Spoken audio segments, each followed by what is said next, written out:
ನಮಸ್ಕಾರ ಪೀಪರ್ಸ್, welcome to filmy MYS. ಈ ಚಿತ್ರದ ಹೀರೋ ತನ್ನ ಹೆಂಡತಿಗೆ ಸರ್ಪ್ರೈಸ್ ಕೊಡಬೇಕು ಅಂತ ಒಂದು ದಿನ ಅವಳ ಮೊಬೈಲ್ ನಲ್ಲಿ ಸ್ಕ್ರೀನ್ ರೆಕಾರ್ಡ್ ಮಾಡುವ ಸ್ಪೈ ಅಪ್ಲಿಕೇಶನ್ ಅನ್ನ ಇನ್ಸ್ಟಾಲ್ ಮಾಡ್ತಾನೆ. ಆದರೆ ದಿನಗಳು ಕಳೆದಂತೆ ಆ ಸ್ಪೈ ಅಪ್ಲಿಕೇಶನ್ ಮೂಲಕ ಚಿತ್ರದ ಹೀರೋಗೆ ತನ್ನ ಹೆಂಡತಿಯ ಬಗ್ಗೆ ಒಂದು ಶಾಕಿಂಗ್ ವಿಷಯ ಗೊತ್ತಾಗುತ್ತೆ. ಮುಂದೆ ಇದೇ ವಿಷಯವಾಗಿ ಚಿತ್ರದ ಹೀರೋ ತಾನು ಮಾಡದೇ ಇರುವ ಒಂದು ಕೊಲೆಯ ಕೇಸ್ ನಲ್ಲಿ ಸಿಕ್ಕಿ ಹಾಕಿಕೊಂಡು ಅವನ ಜೀವನವೇ ತಲೆ ಕೆಳಗಾಗುತ್ತೆ. ಅಷ್ಟಕ್ಕೂ ಚಿತ್ರದ ಹೀರೋಗೆ ತನ್ನ ಹೆಂಡತಿಯ ಬಗ್ಗೆ ಗೊತ್ತಾಗುವ ಒಂದು ಶಾಕಿಂಗ್ ವಿಷಯ ಏನು? ಹೀರೋ ತನ್ನ ಹೆಂಡತಿಯ ಮೊಬೈಲ್ ನಲ್ಲಿ ಸ್ಪೈ ಅಪ್ಲಿಕೇಶನ್ ಅನ್ನ ಇನ್ಸ್ಟಾಲ್ ಮಾಡಿದ ನಂತರ ಅವನ ಜೀವನದಲ್ಲಿ ನಡೆದದ್ದೇನೋ, ಹಾಗೂ ಚಿತ್ರದ ಎಂಡ್ ಸೀನ್ ನಲ್ಲಿ ನಾವು ಎಕ್ಸ್ಪೆಕ್ಟ್ ಕೂಡ ಮಾಡಿರದ ಅಲ್ಟಿಮೇಟ್ ಟ್ವಿಸ್ಟ್ ಆದ್ರೆ ಏನೆಂಬುದನ್ನ ಈ ವಿಡಿಯೋದಲ್ಲಿ ನೋಡ್ತಾ ಹೋಗೋಣ. ಅಂದಹಾಗೆ ಇದು ಇತ್ತೀಚೆಗೆ ಬಿಡುಗಡೆಯಾಗಿರುವ ಅಧೋಮುಖಂ ಎಂಬ ತಮಿಳು ಭಾಷೆಯ ಮಿಸ್ಟರಿ ಹಾಗೂ ಕ್ರೈಮ್ ಥ್ರಿಲ್ಲರ್ ಚಿತ್ರ. ಚಿತ್ರದ ಮೊದಲ ಸೀನ್ ನಲ್ಲಿ ಊಟಿಯಲ್ಲಿ ವಾಸ ಮಾಡ್ತಿರುವ ಚಿತ್ರದ ಹೀರೋ ಮಾರ್ಟಿನ್ ಹಾಗೂ ಅವನ ಹೆಂಡತಿ ಲೀನಾಳನ್ನ ನೋಡ್ತೀವಿ. ಆ ದಿನ ಲೀನಾಳ ಬರ್ತ್ಡೇ ಇದ್ದ ಕಾರಣ ಮಾರ್ಟಿನ್ ಆಕೆಗೆ ಅಂತ ತಂದಿದ್ದ ಗಿಫ್ಟ್ ಅನ್ನ ಮನೆಯಲ್ಲಿ ಬಚ್ಚಿಟ್ಟು ಅದನ್ನ ಹುಡುಕೋದಕ್ಕೆ ಹೇಳ್ತಾನೆ. ಆದ್ರೆ ಲೀನಾ ಮಾರ್ಟಿನ್ ಗಿಫ್ಟ್ ಅನ್ನ ಎಲ್ಲಿ ಬಚ್ಚಿಟ್ಟಿದ್ದಾನೆ ಅಂತ ತಕ್ಷಣವೇ ಕಂಡು ಹಿಡಿದು ಬಿಡ್ತಾಳೆ. ಇದನ್ನ ನೋಡಿದ ಮಾರ್ಟಿನ್ಗೆನೆ ಸರ್ಪ್ರೈಸ್ ಆಗುತ್ತೆ. ಆಗ ಲೀನಾ, ನಿನ್ನೆ ರಾತ್ರಿ ನಾನು ನೀರು ಕುಡಿಯೋದಕ್ಕೆ ಅಂತ ಎದ್ದಾಗ ಈ ಜಾಗದಲ್ಲಿ ನೀನು ಏನನ್ನೋ ಬಚ್ಚಿಡುತ್ತಿರೋದನ್ನ ನೋಡಿದ್ದೆ. ಆಗಲೇ ನನಗೆ ಗೊತ್ತಾಯ್ತು, ನಾಳೆ ನನ್ನ ಬರ್ತ್ಡೇ ಇರೋದ್ರಿಂದ ನೀನು ನನಗೆ ಸರ್ಪ್ರೈಸ್ ಕೊಡೋದಕ್ಕೆ ಏನನ್ನೋ ಪ್ಲಾನ್ ಮಾಡ್ತಿದ್ಯಾ ಅಂತ. ಸ್ನೇಹಿತರೆ, ಇಲ್ಲಿ ಲೀನಾ ತನ್ನ ಗಂಡ ಮಾರ್ಟಿನ್ ನ ಬರ್ತ್ಡೇಗೆ ಪ್ರತಿ ವರ್ಷ ಒಳ್ಳೊಳ್ಳೆ ಸರ್ಪ್ರೈಸ್ ಗಳನ್ನ ಕೊಡ್ತಿರ್ತಾಳೆ. ಆದ್ರೆ ಮಾರ್ಟಿನ್ಗೆ ಮಾತ್ರ ಲೀನಾಗೆ ಸರ್ಪ್ರೈಸ್ ಗಳನ್ನ ಕೊಡೋದಕ್ಕೆ ಸಾಧ್ಯವಾಗ್ತಿಲ್ವಲ್ಲ ಅಂತ ಡಿಸಪಾಯಿಂಟ್ ಆಗುತ್ತೆ. ಇದಾದ ನಂತರ ಮಾರ್ಟಿನ್ ಎಂದಿನಂತೆ ಫ್ರೆಶ್ ಅಪ್ ಆಗಿ ತಾನು ಕೆಲಸ ಮಾಡುವ ಜಾಗಕ್ಕೆ ಬರ್ತಾನೆ. ಈ ಮಾರ್ಟಿನ್ ಒಂದು ಟೀ ಎಸ್ಟೇಟ್ ನಲ್ಲಿ ಮ್ಯಾನೇಜರ್ ಆಗಿ ಕೆಲಸ ಮಾಡ್ತಿರ್ತಾನೆ. ಅದೇ ಸಮಯಕ್ಕೆ ಇವನ ಬೆಸ್ಟ್ ಫ್ರೆಂಡ್ ಪೌಲ್ ಇವನಿಗೆ ಕಾಲ್ ಮಾಡಿ, ಮಾರ್ಟಿನ್, ನೀನ್ ಯಾಕೆ ಇವತ್ತು ಕೆಲಸಕ್ಕೆ ಬಂದಿದ್ಯಾ? ಇವತ್ತು ನಿನ್ನ ಮ್ಯಾರೇಜ್ ಆನಿವರ್ಸರಿ ಅಲ್ವಾ, ಅದರ ಜೊತೆಗೆ ನಿನ್ನ ಹೆಂಡತಿಯ ಬರ್ತ್ಡೇ ಕೂಡ. ಇವತ್ತಾದ್ರೂ ಲೀನಾಳ ಜೊತೆ ಟೈಮ್ ಅನ್ನ ಸ್ಪೆಂಡ್ ಮಾಡಿ ಇಬ್ಬರು ಎಂಜಾಯ್ ಮಾಡಿ ಅಂತ ಹೇಳ್ತಾನೆ. ಅದಕ್ಕೆ ಮಾರ್ಟಿನ್, ಇಲ್ಲ ಪೌಲ್, ಎಸ್ಟೇಟ್ ನಲ್ಲಿ ಇವತ್ತು ತುಂಬಾನೇ ಇಂಪಾರ್ಟೆಂಟ್ ಕೆಲಸ ಇದೆ, ಅದು ಮುಗಿದ ತಕ್ಷಣ ಮನೆಗೆ ಹೋಗ್ತೀನಿ ಅಂತ ಹೇಳ್ತಾನೆ. ನಂತರದ ಸೀನ್ ನಲ್ಲಿ ಮಾರ್ಟಿನ್ ತನ್ನ ಕ್ಯಾಬಿನ್ ನಲ್ಲಿ ಕೂತಿದ್ದಾಗ ರಾಮ್ ಎಂಬ ಹುಡುಗ ತನ್ನ ಮದುವೆಯ ಇನ್ವಿಟೇಷನ್ ಅನ್ನ ಕೊಡೋದಕ್ಕೆ ಅಂತ ಬರ್ತಾನೆ. ಮಾರ್ಟಿನ್ ಅವನಿಗೆ ಕಂಗ್ರಾಚುಲೇಟ್ ಮಾಡ್ತಾ, ರಾಮ್, ನಿನ್ನ ಹುಡುಗಿಗೆ ಯಾವತ್ತಾದ್ರೂ ಆನಿವರ್ಸರಿ ದಿನ ಅಥವಾ ಬರ್ತ್ಡೇ ದಿನ ಸರ್ಪ್ರೈಸಿಂಗ್ ಗಿಫ್ಟ್ ಗಳನ್ನ ಕೊಟ್ಟಿದ್ಯಾ ಅಂತ ಕೇಳ್ತಾನೆ. ಯೋಚನೆ ಮಾಡಿದ ರಾಮ್, ಹೌದು ಸರ್, ನನ್ನ ಹುಡುಗಿಯ ಮೊಬೈಲ್ ನಲ್ಲಿ ಅವಳಿಗೆ ಸರ್ಪ್ರೈಸ್ ಕೊಡೋದಕ್ಕೆ ಅಂತ ಹಿಡನ್ ಫೇಸ್ ಎಂಬ ಒಂದು ಸೀಕ್ರೆಟ್ ಸ್ಪೈಯಿಂಗ್ ಅಪ್ಲಿಕೇಶನ್ ಅನ್ನ ಇನ್ಸ್ಟಾಲ್ ಮಾಡಿದ್ದೆ. ಆ ಆಪ್ ಮೂಲಕ ನನ್ನ ಗರ್ಲ್ ಫ್ರೆಂಡ್ ಮಾಡುವ ಪ್ರತಿಯೊಂದು ಕೆಲಸಗಳನ್ನ ವಿಡಿಯೋ ರೆಕಾರ್ಡ್ ಮಾಡಿ ಅದರಲ್ಲಿ ಒಂದಷ್ಟು ಸ್ವೀಟ್ ಮೂಮೆಂಟ್ಸ್ ಗಳನ್ನ ಎಡಿಟ್ ಮಾಡಿ ಆಕೆಗೆ ಸರ್ಪ್ರೈಸ್ ಕೊಟ್ಟಿದ್ದೆ. ಅದನ್ನು ನೋಡಿದ ನನ್ನ ಗರ್ಲ್ ಫ್ರೆಂಡ್ ತುಂಬಾನೇ ಖುಷಿ ಪಟ್ಟಿದ್ಲು ಸರ್ ಅಂತ ಹೇಳ್ತಾನೆ. ರಾಮ್ ಹೇಳಿದ್ದನ್ನ ಕೇಳಿದ ಮಾರ್ಟಿನ್ ತಾನು ಕೂಡ ಲೀನಾಗೆ ಇದೇ ರೀತಿ ಸರ್ಪ್ರೈಸ್ ಅನ್ನ ಮಾಡಬೇಕು ಅಂತ ಪ್ಲಾನ್ ಮಾಡಿ ಆ ಹಿಡನ್ ಫೇಸ್ ಎಂಬ ಅಪ್ಲಿಕೇಶನ್ ಬಗ್ಗೆ ರಿಸರ್ಚ್ ಮಾಡ್ತಾನೆ.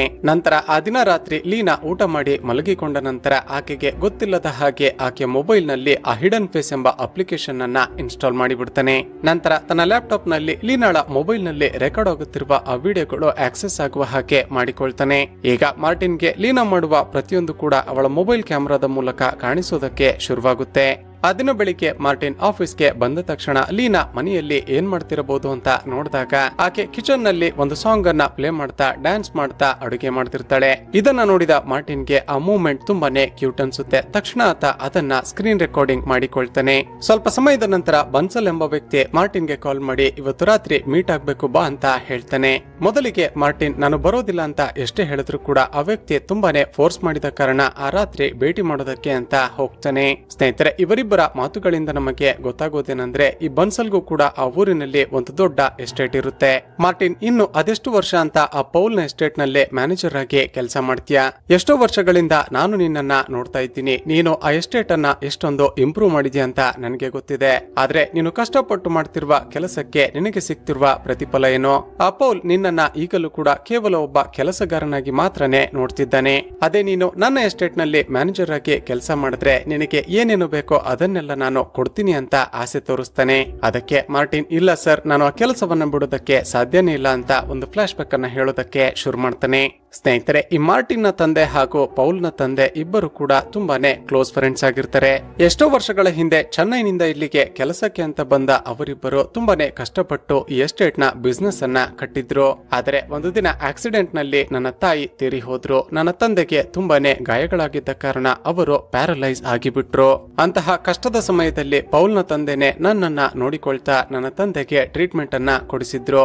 ಆದ್ರೆ ಕೆಲವು ದಿನಗಳ ನಂತರ ನನ್ನ ತಂದೆಗೆ ಟ್ರೀಟ್ಮೆಂಟ್ ಸಕ್ಸಸ್ ಆಗದೆ ಇಲ್ಲದೆ ಅವರು ತೀರಿ ಹೋದ್ರು. ಅನಾಥನಾಗಿದ್ದ ನನ್ನನ್ನ ತನ್ನ ಸ್ವಂತ ಮಗನ ರೀತಿನೇ ನೋಡಿಕೊಂಡಿದ್ದ ಪೌಲ್ ಅವರ ತಂದೆ ನನ್ನ ಎಲ್ಲ ಖರ್ಚು ವೆಚ್ಚಗಳನ್ನ ನೋಡಿಕೊಳ್ತಿದ್ರು. ನನಗೆ ಒಳ್ಳೆಯ ಎಜುಕೇಶನ್ ಅನ್ನ ಕೂಡ ಕೊಡ್ಸಿದ್ರು. ಜೊತೆಗೆ ಲೀನಾಳ ಜೊತೆ ನನ್ನ ಲವ್ ಮ್ಯಾರೇಜ್ ಅನ್ನ ಕೂಡ ಅವರೇ ಮಾಡಿಸಿದ್ದು. ಅಷ್ಟು ಮಾತ್ರವಲ್ಲದೆ ಮದುವೆ ಆದ ನಂತರ ನನಗೆ ಹಾಗೂ ಲೀನಾಗೆ ಇರೋದಕ್ಕೆ ಅಂತ ಒಂದು ಮನೆಯನ್ನ ಕೂಡ ಗಿಫ್ಟ್ ಮಾಡಿದ್ದಾರೆ. ನಾನೇನನ್ನ ಕೂಡ ಕೇಳದೆ ಇಷ್ಟೆಲ್ಲ ಕೊಟ್ಟಿರುವ ಪೌಲ್ ಹಾಗೂ ಅವನ ತಂದೆಗೆ ನಾನು ಮೋಸ ಮಾಡೋದಕ್ಕೆ ತಯಾರಿಲ್ಲ ಅಂತ ಹೇಳಿಬಿಡ್ತಾನೆ. ಮಾರ್ಟಿನ್ ಹೇಳಿದ ಮಾತುಗಳನ್ನ ಕೇಳಿದ ಬನ್ಸಲ್ಗೆ ತುಂಬಾನೇ ಕೋಪ ಬರುತ್ತೆ. ಮಾರ್ಟಿನ್, ನನ್ನ ಈ ಆಫರ್ ಅನ್ನ ರಿಜೆಕ್ಟ್ ಮಾಡಬೇಡ. ನಿನ್ನ ಬಗ್ಗೆ ನನಗೆ ಎಲ್ಲ ಕೂಡ ಗೊತ್ತಿದೆ. ಈಗ ನೀನು ನನ್ನ ಆಫರ್ ಅನ್ನ ರಿಜೆಕ್ಟ್ ಮಾಡಿದ್ರೆ ಮುಂದೊಂದು ದಿನ ಅದರ ಕಾನ್ಸಿಕ್ವೆನ್ಸಸ್ ಅನ್ನ ಅನುಭವಿಸುತ್ತೀಯ ಅಂತ ವಾರ್ನ್ ಮಾಡ್ತಾನೆ. ಆದ್ರೆ ಅವನ ಮಾತನ್ನ ಇಗ್ನೋರ್ ಮಾಡಿದ ಮಾರ್ಟಿನ್ ತಕ್ಷಣ ಅಲ್ಲಿಂದ ಹೊರಟು ಬರ್ತಾನೆ. ಮರುದಿನ ಬೆಳಿಗ್ಗೆ ಆಫೀಸ್ಗೆ ಬಂದ ನಂತರ ಲೀನಾ ಮನೆಯಲ್ಲಿ ಏನ್ ಮಾಡ್ತಿರಬಹುದು ಅಂತ ವಿಡಿಯೋವನ್ನ ಓಪನ್ ಮಾಡಿ ನೋಡಿದ್ರೆ ಆಕೆಯನ್ನ ಮೀಟ್ ಮಾಡೋದಕ್ಕೆ ಅಂತ ಯಾರೋ ಒಬ್ಬ ವ್ಯಕ್ತಿ ಬಂದಿದ್ದಾನೆ. ಜೊತೆಗೆ ಆತ ಮನೆಯಲ್ಲಿ ಸಿಗರೇಟ್ ಅನ್ನ ಸೇರ್ತಾ ಇದ್ದಾನೆ. ಹಾಗೂ ಆ ವಿಡಿಯೋದಲ್ಲಿ ಲೀನಾ ಅವನ ಜೊತೆ ತುಂಬಾನೇ ಕ್ಲೋಸ್ ಆಗಿ ಮಾತನಾಡುತ್ತಿರುವ ರೀತಿ ಮಾರ್ಟಿನ್ಗೆ ಕಾಣಿಸುತ್ತೆ. ಇದನ್ನ ನೋಡಿದ ಮಾರ್ಟಿನ್ಗೆ ತುಂಬಾನೇ ಶಾಕ್ ಆಗುತ್ತೆ. ಯಾಕೆಂದ್ರೆ ತಮ್ಮ ಮನೆಗೆ ಯಾರೇ ಬಂದ್ರು ಕೂಡ ಲೀನಾ ತಕ್ಷಣವೇ ಮಾರ್ಟಿನ್ಗೆ ಫೋನ್ ಮಾಡಿ ತಿಳಿಸುತ್ತಿರುತ್ತಾಳೆ. ಆ ವ್ಯಕ್ತಿ ಯಾರಾಗಿರಬಹುದು ಅಂತ ಮಾರ್ಟಿನ್ ನೋಡೋದಕ್ಕೆ ಪ್ರಯತ್ನ ಪಡ್ತಾನೆ. ಆದ್ರೆ ಲೀನಾ ತನ್ನ ಮೊಬೈಲ್ ನ ಸ್ಕ್ರೀನ್ ಅನ್ನ ಆ ವ್ಯಕ್ತಿಯ ಕಡೆ ತಿರುಗಿಸದ ಕಾರಣ ಆತ ಯಾರು ಅಂತ ಇವನಿಗೆ ಗೊತ್ತೇ ಆಗೋದಿಲ್ಲ. ಕೆಲಸ ಮುಗಿಸಿಕೊಂಡು ಮನೆಗೆ ಹೋದ ನಂತರ ಮನೆಗೆ ಬಂದಿದ್ದ ಆ ವ್ಯಕ್ತಿ ಯಾರು ಅಂತ ಲೀನಾ ತನಗೆ ಹೇಳಬಹುದು ಅಂತ ಎಕ್ಸ್ಪೆಕ್ಟ್ ಮಾಡ್ತಾನೆ. ಆದ್ರೆ ಲೀನಾ ಅದರ ಬಗ್ಗೆ ಮಾತನಾಡೋದೇ ಇಲ್ಲ. ಈಗ ಇದೇ ವಿಷಯದ ಬಗ್ಗೆ ಯೋಚನೆ ಮಾಡ್ತಾ ಮಾರ್ಟಿನ್ಗೆ ಹಲವು ಅನುಮಾನಗಳು ಶುರುವಾಗುತ್ತವೆ. ಒಂದು ವೇಳೆ ನನ್ನ ಹೆಂಡತಿ ಲೀನಾಗೆ ಯಾರ ಜೊತೆಗಾದ್ರೂ ಅಫೇರ್ ಇದೆಯಾ, ನನ್ನ ಹೆಂಡತಿ ನನಗೆ ಮೋಸ ಮಾಡ್ತಿರ್ಬಹುದಾ, ಈ ರೀತಿಯೆಲ್ಲ ಯೋಚನೆ ಮಾಡೋದಕ್ಕೆ ಶುರು ಮಾಡ್ತಾನೆ. ಮರುದಿನ ಬೆಳಿಗ್ಗೆ ಮತ್ತೆ ಆಫೀಸ್ಗೆ ಹೋದ ತಕ್ಷಣ ಲೀನಾ ಮನೆಯಲ್ಲಿ ಏನ್ ಮಾಡ್ತಿದ್ದಾಳೆ ಅಂತ ತನ್ನ ಲ್ಯಾಪ್ಟಾಪ್ ನಲ್ಲಿ ನೋಡೋದಕ್ಕೆ ಶುರು ಮಾಡ್ತಾನೆ. ಈಗ ಲೀನಾ ಮನೆಯಲ್ಲಿ ಕೆಲಸ ಮಾಡ್ತಾ ಯಾರದ್ದು ಜೊತೆ ಮೊಬೈಲ್ ನಲ್ಲಿ ಮಾತನಾಡ್ತಿರೋದು ಕಾಣಿಸುತ್ತೆ. ಆಕೆ ಯಾರ ಜೊತೆ ಏನನ್ನ ಮಾತನಾಡ್ತಿದ್ದಾಳೆ ಅಂತ ಕೇಳಿಸಿಕೊಳ್ಳೋದಕ್ಕೆ ಪ್ರಯತ್ನ ಪಡ್ತಾನೆ. ಆದ್ರೆ ಅವಳ ಮೊಬೈಲ್ ನಲ್ಲಿ ಆಡಿಯೋ ಆಕ್ಸೆಸ್ ಅನ್ನ ಗ್ರಾಂಟ್ ಮಾಡಿರೋದ ಕಾರಣ ಆಕೆ ಏನು ಹಾಗೂ ಯಾರ ಜೊತೆ ಮಾತನಾಡ್ತಿದ್ದಾಳೆ ಅಂತ ಇವನಿಗೆ ಗೊತ್ತಾಗೋದಿಲ್ಲ. ಆ ದಿನ ರಾತ್ರಿ ಲೀನಾ ಊಟ ಮಾಡಿ ಮಲಗಿಕೊಂಡ ನಂತರ ಅವಳಿಗೆ ಗೊತ್ತಾಗದ ಹಾಗೆ ಅವಳ ಮೊಬೈಲ್ ಅನ್ನ ತೆಗೆದುಕೊಂಡು ಒಂದಷ್ಟು ಸೆಟ್ಟಿಂಗ್ಸ್ ಗಳನ್ನ ಆನ್ ಮಾಡಿಕೊಳ್ತಾನೆ. ಆ ಮೂಲಕ ಅವಳ ಮೊಬೈಲ್ ನ ಸಂಪೂರ್ಣ ಕಂಟ್ರೋಲ್ ಅನ್ನ ಆಕೆಗೆ ಗೊತ್ತಾಗದ ಹಾಗೆ ಪಡೆದುಕೊಳ್ತಾನೆ. ಮರುದಿನ ಬೆಳಿಗ್ಗೆ ಮಾರ್ಟಿನ್ ಆಫೀಸ್ಗೆ ಬಂದ ನಂತರ ಲೀನಾಳ ಮೊಬೈಲ್ಗೆ ಒಬ್ಬ ವ್ಯಕ್ತಿ ಹಾಯ್ ಅಂತ ವಾಟ್ಸ್ಆಪ್ ಮೆಸೇಜ್ ಕಳುಹಿಸಿರೋದು ಇವನಿಗೆ ಗೊತ್ತಾಗುತ್ತೆ. ತಾನು ಆಫೀಸ್ಗೆ ಬಂದ ನಂತರ ತನ್ನ ಹೆಂಡತಿಗೆ ಮೆಸೇಜ್ ಮಾಡ್ತಿರುವ ಈತ ಯಾರು ಅಂತ ಅವನ ಡಿಪಿಯನ್ನ ನೋಡಿದಾಗ ಮಾರ್ಟಿನ್ಗೆ ಅವನನ್ನ ಈ ಹಿಂದೆ ಎಲ್ಲೂ ಕೂಡ ನೋಡಿರುವ ನೆನಪೇ ಇರೋದಿಲ್ಲ. ಅಷ್ಟಕ್ಕೂ ಯಾರೀತ, ಈತ ಯಾಕೆ ನನ್ನ ಹೆಂಡತಿಗೆ ಮೆಸೇಜ್ ಮಾಡ್ತಿದ್ದಾನೆ ಅಂತ ಯೋಚನೆ ಮಾಡುತ್ತಿರುವಾಗಲೇ ಅವರಿಬ್ಬರು ಚಾಟ್ ಮಾಡಿಕೊಳ್ಳೋದಕ್ಕೆ ಶುರು ಮಾಡ್ತಾರೆ.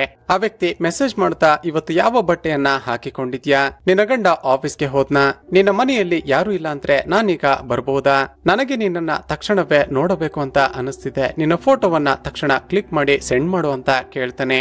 ಲೀನಾ ತನ್ನ ಬಾಯ್ ಫ್ರೆಂಡ್ ಕೇಳ್ತಿರುವ ರೀತಿ ತನ್ನ ಫೋಟೋವನ್ನ ಕ್ಲಿಕ್ ಮಾಡಿ ಅವನಿಗೆ ಸೆಂಡ್ ಮಾಡ್ತಾಳೆ. ಮುಂದುವರಿದು, ನನ್ನ ಗಂಡ ಕೆಲಸಕ್ಕೆ ಹೋಗಿ ತುಂಬಾನೇ ಟೈಮ್ ಆಯ್ತು, ನೀನೀಗ ಬರ್ಬೋದು, ಮನೆಯಲ್ಲಿ ಯಾರು ಇಲ್ಲ ಅಂತ ಹೇಳ್ತಾಳೆ. ಇವರಿಬ್ಬರ ಚಾಟಿಂಗ್ ಅನ್ನ ನೋಡಿದ ಮಾರ್ಟಿನ್ ನನ್ನ ಹೆಂಡತಿ ನನಗೆ ಮೋಸ ಮಾಡೋದಕ್ಕೆ ಸಾಧ್ಯನಾ ಅಂತ ತುಂಬಾನೇ ಎಮೋಷನಲ್ ಆಗ್ತಾನೆ. ಸ್ವಲ್ಪ ಸಮಯದ ನಂತರ ಲೀನಾಳ ಬಾಯ್ ಫ್ರೆಂಡ್ ಮನೆಗೆ ಬರ್ತಾನೆ. ಲೀನಾ ಅವನಿಗೆ ಊಟವನ್ನ ಕೂಡ ಮಾಡಿಸ್ತಾಳೆ. ಲೀನಾ, ನಾನು ಹೇಳಿರುವ ಪ್ಲಾನ್ ನಿನಗೆ ಓಕೆನಾ, ನಾನು ಹೇಳುವ ಮಾತನ್ನ ಕೇಳು, ನಾವಿಬ್ಬರು ಮುಂದೆ ತುಂಬಾನೇ ಚೆನ್ನಾಗಿರ್ಬೋದು ಅಂತ ಹೇಳ್ತಾನೆ. ಅದಕ್ಕೆ ಲೀನಾ ತನ್ನ ಬಾಯ್ ಫ್ರೆಂಡ್ಗೆ, ಹೌದು ನಾನು ಕೂಡ ಅದರ ಬಗ್ಗೆ ಯೋಚನೆ ಮಾಡಿದ್ದೀನಿ, ನಾನು ಡಿಸಿಷನ್ ಅನ್ನ ನಾಳೆ ನಿನಗೆ ಹೇಳ್ತೀನಿ ಅಂತ ಹೇಳ್ತಾಳೆ. ಇವರಿಬ್ಬರ ಈ ಎಲ್ಲ ಮಾತುಗಳನ್ನ ಕೇಳಿದ ಮಾರ್ಟಿನ್ಗೆ ಮತ್ತಷ್ಟು ಬೇಜಾರಾಗುತ್ತೆ. ತಾನು ಚಿಕ್ಕ ವಯಸ್ಸಿನಿಂದ ಎಷ್ಟೋ ವರ್ಷಗಳ ಕಾಲ ಪ್ರೀತಿ ಮಾಡಿ ಮದುವೆ ಆಗಿರುವ ತನ್ನ ಹೆಂಡತಿ ಲೀನಾ ಈ ರೀತಿ ಮೋಸ ಮಾಡೋದಕ್ಕೆ ಸಾಧ್ಯನಾ, ನಾನು ಲೀನಾಗೆ ಏನನ್ನ ಕಡಿಮೆ ಮಾಡಿದ್ದೀನಿ ಅಂತ ಆಕೆ ನನಗೆ ಹೀಗೆ ಮಾಡ್ತಿದ್ದಾಳೆ ಅಂತ ಒಂದು ಫ್ಲಾಶ್ ಬ್ಯಾಕ್ ಅನ್ನ ನೆನಪಿಸಿಕೊಳ್ತಾನೆ. ಸ್ನೇಹಿತರೆ, ಈ ಲೀನಾ ಹಾಗೂ ಮಾರ್ಟಿನ್ ಚಿಕ್ಕ ವಯಸ್ಸಿನಿಂದ ಒಂದೇ ಸ್ಕೂಲ್ ನಲ್ಲಿ, ಅದು ಕೂಡ ಒಂದೇ ಕ್ಲಾಸ್ ನಲ್ಲಿ ಓದಿರ್ತಾರೆ. ಮಾರ್ಟಿನ್ಗೆ ಲೀನಾಳ ಮೇಲೆ ಸ್ಕೂಲ್ ನಲ್ಲಿಯೇ ಲವ್ ಆಗಿರುತ್ತೆ. ಹೀಗಿರುವಾಗ ಒಂದು ದಿನ ಮಾರ್ಟಿನ್ ಲೀನಾ ಬಳಿ ಹೋಗಿ ತನ್ನ ಪ್ರೀತಿಯನ್ನ ಹೇಳಿಕೊಳ್ತಾನೆ. ಆದ್ರೆ ಲೀನಾ ಮಾರ್ಟಿನ್ ನ ಪ್ರಪೋಸಲ್ ಅನ್ನ ರಿಜೆಕ್ಟ್ ಮಾಡಿ, ಮಾರ್ಟಿನ್ ನಾನು ನಿನ್ನನ್ನ ಯಾವತ್ತೂ ಕೂಡ ಆ ದೃಷ್ಟಿಯಿಂದ ನೋಡೇ ಇಲ್ಲ, ನಾವಿಬ್ಬರು ಬೆಸ್ಟ್ ಫ್ರೆಂಡ್ಸ್ ಅಂದುಕೊಂಡು ನಾನು ಇಷ್ಟು ದಿನ ನಿನ್ನ ಜೊತೆ ತುಂಬಾನೇ ಕ್ಲೋಸ್ ಆಗಿ ನಡೆದುಕೊಂಡೆ, ನೀನು ಈ ರೀತಿ ಬಂದು ನನಗೆ ಪ್ರಪೋಸ್ ಮಾಡ್ತೀಯ ಅಂತ ಗೊತ್ತಿದ್ರೆ ನಾನು ನಿನ್ನ ಜೊತೆ ಮಾತನಾಡುತ್ತಲೇ ಇರ್ಲಿಲ್ಲ ಅಂತ ಅಂದಿನಿಂದ ಅವನ ಜೊತೆ ಮಾತನಾಡೋದನ್ನೇ ಸ್ಟಾಪ್ ಮಾಡಿಬಿಡ್ತಾಳೆ. ಇದಾದ ನಂತರ ಮಾರ್ಟಿನ್ ಕಾಲೇಜ್ ಸ್ಟಡೀಸ್ಗೆ ಅಂತ ಆ ಊರಿನಿಂದ ಬೇರೆ ಕಡೆಗೆ ಹೋಗಿಬಿಡ್ತಾನೆ. ಹೀಗೆ ಹಲವು ವರ್ಷಗಳು ಕಳೆದ ನಂತರ ಮಾರ್ಟಿನ್ ಮತ್ತೆ ಆ ಊರಿಗೆ ವಾಪಸ್ ಬಂದಾಗ ಲೀನಾ ಒಂದು ಸ್ಕೂಲ್ ನಲ್ಲಿ ಟೀಚರ್ ಆಗಿ ಕೆಲಸ ಮಾಡ್ತಿರ್ತಾಳೆ. ಸ್ಕೂಲ್ ನಲ್ಲಿ ನಡೆದ ಹಳೆಯ ವಿಷಯಗಳನ್ನೆಲ್ಲ ಮರೆತಿದ್ದ ಇಬ್ಬರು ಮತ್ತೆ ಫ್ರೆಂಡ್ಸ್ ಆಗಿ ದಿನೇ ದಿನೇ ಹತ್ತಿರವಾಗೋದಕ್ಕೆ ಆಗೋದಕ್ಕೆ ಶುರು ಮಾಡ್ತಾರೆ. ಹೀಗೆ ಮತ್ತಷ್ಟು ದಿನಗಳು ಕಳೆದ ನಂತರ ಚಿಕ್ಕ ವಯಸ್ಸಿನಿಂದಾನೇ ಪ್ರೀತಿ ಮಾಡಿದ್ದ ಲೀನಾಳಿಗೆ ಮತ್ತೊಮ್ಮೆ ಧೈರ್ಯ ಮಾಡಿ ಮಾರ್ಟಿನ್ ಪ್ರಪೋಸ್ ಮಾಡಿಬಿಡ್ತಾನೆ. ಈ ಬಾರಿ ಸ್ವಲ್ಪ ಸಮಯ ತೆಗೆದುಕೊಂಡ ನಂತರ ಲೀನಾ ಅವನ ಪ್ರಪೋಸಲ್ ಅನ್ನ ಒಪ್ಪಿಕೊಳ್ತಾಳೆ. ಇದಾದ ನಂತರ ಪೌಲ್ ನ ತಂದೆ ಮಾರ್ಟಿನ್ ಹಾಗೂ ಲೀನಾಳ ಮದುವೆಯನ್ನ ಮುಂದೆ ನಿಂತುಕೊಂಡು ತುಂಬಾನೇ ಅದ್ದೂರಿಯಾಗಿ ಮಾಡಿಸಿರ್ತಾರೆ. ಈಗ ಪ್ರೆಸೆಂಟ್ ನಲ್ಲಿ ಹೀಗೆ ತಮ್ಮ ಲವ್ ಜರ್ನಿಯನ್ನ ನೆನೆಸಿಕೊಂಡ ಮಾರ್ಟಿನ್ ತುಂಬಾನೇ ಎಮೋಷನಲ್ ಆಗಿ ಅಳ್ತಾನೆ. ಆ ದಿನ ರಾತ್ರಿ ಲೀನಾಳ ಬಾಯ್ ಫ್ರೆಂಡ್ ನಾಳೆ ಮಧ್ಯಾಹ್ನ 3 ಗಂಟೆಗೆ ನಾವಿಬ್ಬರು ರೆಗ್ಯುಲರ್ ಆಗಿ ಭೇಟಿಯಾಗುವ ಜಾಗಕ್ಕೆ ಬಾ ಅಂತ ಮೆಸೇಜ್ ಮಾಡಿರ್ತಾನೆ. ಈಗ ಪ್ರತಿ ಸಾರಿ ಇವರಿಬ್ಬರು ಯಾವ ಜಾಗದಲ್ಲಿ ಭೇಟಿ ಮಾಡ್ತಾರೆ ಅಷ್ಟಕ್ಕೂ ಆತ ಯಾರು ಅಂತ ಕಂಡುಹಿಡಿಯೋದಕ್ಕೆ ಒಂದು ಪ್ಲಾನ್ ಮಾಡಿದ ಮಾರ್ಟಿನ್ ಮರುದಿನ ಬೆಳಿಗ್ಗೆ ಸ್ವಲ್ಪ ಬೇಗನೆ ರೆಡಿಯಾಗಿ ತನ್ನ ಆಫೀಸ್ಗೆ ಬಂದ ನಂತರ ತನ್ನ ಲ್ಯಾಪ್ಟಾಪ್ ನ ಮೂಲಕ ಲೀನಾಳ ಮೊಬೈಲ್ ಅನ್ನ ಆಕ್ಸೆಸ್ ಮಾಡೋದಕ್ಕೆ ಶುರು ಮಾಡ್ತಾನೆ. ಲೀನಾ ತನ್ನ ಬಾಯ್ ಫ್ರೆಂಡ್ ಹೇಳಿದಂತೆ ಸರಿಯಾಗಿ ಮಧ್ಯಾಹ್ನ 3 ಗಂಟೆಗೆ ಒಂದು ಜಾಗಕ್ಕೆ ಬರ್ತಾಳೆ. ಅಲ್ಲಿಗೆ ಬಂದ ನಂತರ ಇಬ್ಬರು ಒಬ್ಬರನ್ನೊಬ್ಬರು ಹಗ್ ಮಾಡಿಕೊಳ್ಳ ಹೀಗೆ ಮಾತನಾಡ್ತಾ ಶಾಕಿಂಗ್ಲಿ ಲೀನಾಳ ಬಾಯ್ ಫ್ರೆಂಡ್ ಹೇಳೋದೇನೆಂದ್ರೆ, ಲೀನಾ ನಾವಿಬ್ರು ಅಂದುಕೊಂಡಂತೆ ಚೆನ್ನಾಗಿರ್ಬೇಕು ಅಂದ್ರೆ ನೀನು ನಿನ್ನ ಗಂಡನನ್ನ ಕೊಲೆ ಮಾಡ್ಲೇಬೇಕು. ಆಗ ಮಾತ್ರನೇ ನಾವಿಬ್ರು ಪ್ಲಾನ್ ಮಾಡಿಕೊಂಡಿರುವ ರೀತಿ ಅದೇ ಮನೆಯಲ್ಲಿ ಖುಷಿಯಾಗಿ ಜೀವನ ಮಾಡೋದಕ್ಕೆ ಸಾಧ್ಯ. ಹೀಗೆ ಹೇಳ್ತಾ ತಾನು ತಂದಿದ್ದ ಪಾಯ್ಸನ್ ಅನ್ನ ಲೀನಾಗೆ ಕೊಟ್ಟು, ತಗೋ ಇದನ್ನ ನಿನ್ನ ಗಂಡ ಊಟ ಮಾಡುವ ಅಡುಗೆಯಲ್ಲಿ ಹಾಕು. ಆಗಲೂ ಕೂಡ ಆತ ಸಾಯ್ಲಿಲ್ಲ ಅಂದ್ರೆ ತಗೋ ಈ ಗನ್ನನ್ನ ಇದರಿಂದ ಶೂಟ್ ಮಾಡಿ ಅವನನ್ನ ಸಾಯಿಸಿ ಬಿಡು ಅಂತ ಗನ್ನನ್ನ ಕೊಡ್ತಾನೆ. ಇವರಿಬ್ಬರ ಈ ಮಾತುಕತೆಗಳನ್ನ ನೋಡಿದ ಮಾರ್ಟಿನ್ಗೆ ಒಂದೇ ಸಾರಿ ಹೃದಯನೇ ಒಡೆದು ಹೋಗುತ್ತೆ.